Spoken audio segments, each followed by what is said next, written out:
Hello, my name is Gwen Sandefur. I'm the CEO and founder of Loud Minds, a virtual coaching and consulting company. And I'm here in session 4 to talk to you about innovative and creative companies that come to my mind.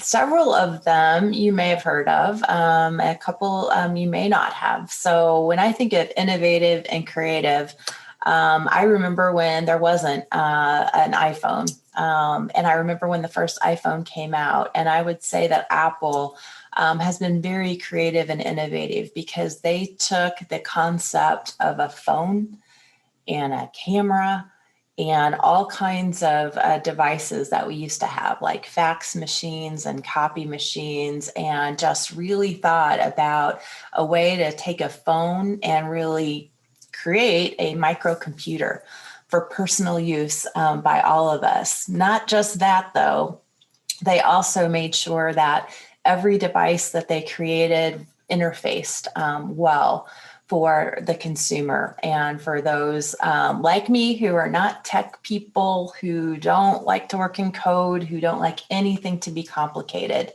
And that really gets me to, what do I think creative and innovative companies are? I believe they are companies that look at problems people have, and people may not even know that they're problems because they don't know any different.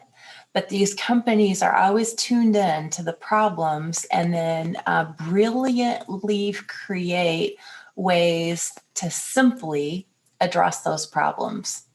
I would say Tesla is another great creative, innovative company. They looked at what they thought is a problem with climate change. They looked at transportation and how much they thought all of the gas and pollution that we create by our current means of transportation impact on this world. And they thought about how to make an electric car, but not one that people would assume would be a laughable car to look at or a silly car to drive. The original electric cars were just so small. They looked like little clown cars. Nobody wanted that. So they thought, how do we solve this problem by creating an electric car that actually is stylish and fun to drive? And can innovate as it was improved. And they really looked at the car like a computer.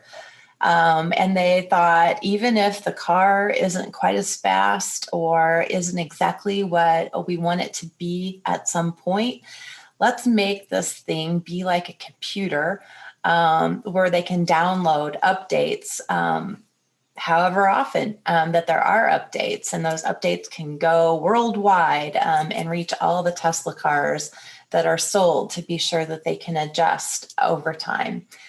Tesla is still a very fun car to look at, to drive, to ride in, and it's 100% obviously electric. But they also created the autonomous driving component, which really made it fascinating and wanted people just to want to buy them, which was the first time an electric car actually had rave reviews by consumers and had waiting lists. So I think of that one quite a bit. And then some that you may not think about are, I know people that have started their own companies, company of one, who saw problems like when people don't have time to go work out. Or they don't want to go to the gym, and or they might love to have a trainer, but they just don't have time to get out. They might have small kids at home. So I've had people that have started companies to go to people's homes and offer training services. Personal training services. I know people that offer spa services or massage services, and they either do those things virtually online, like I do, so that people don't have to leave their homes, or they will go to their home. I know people that will go to people's homes to wash their cars.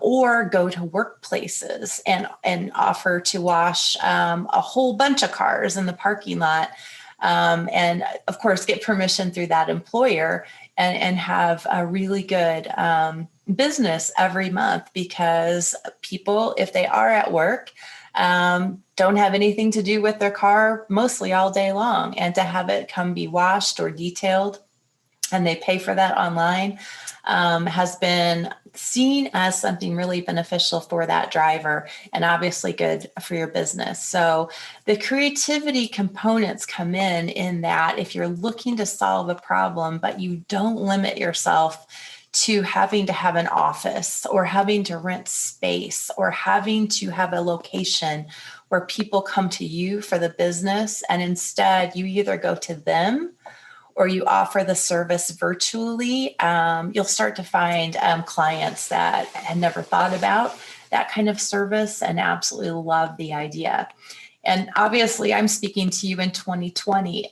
Those that did those unique creative concepts and tested them back in 2018, 2019, that got their business started, have found that 2020 is the perfect time to be in that business. We all hear about business impact in 2020 being very negative. For some, it's been very positive. And I'll just end with Amazon.